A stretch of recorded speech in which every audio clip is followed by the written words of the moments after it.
В Центральной городской библиотеке состоялся творческий вечер поэта и композитора Анны Гацоевой. Гостями вечера стали родные, друзья поэтессы, ее первая учительница, а также ученики 38-й школы и просто любители поэзии.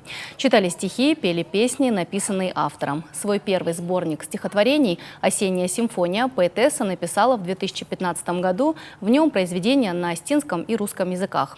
Они написаны в разные периоды жизни автора. Любовь к семье, друзьям, родному краю, связь поколений. Все это отражено в творчестве Анны Гацоевой. Это просто то, что вот выливается из души. Я пишу то, что я чувствую, то, что я вижу, то, что меня как бы затронуло. Вот пишу об этом. У меня есть соавтор Наира Гикаева. Вот мы с ней сделали много песен, и она сама тоже исполняет. Люда Хикилаева исполняет тоже песни. Вот. С Маратом Габановым работаем.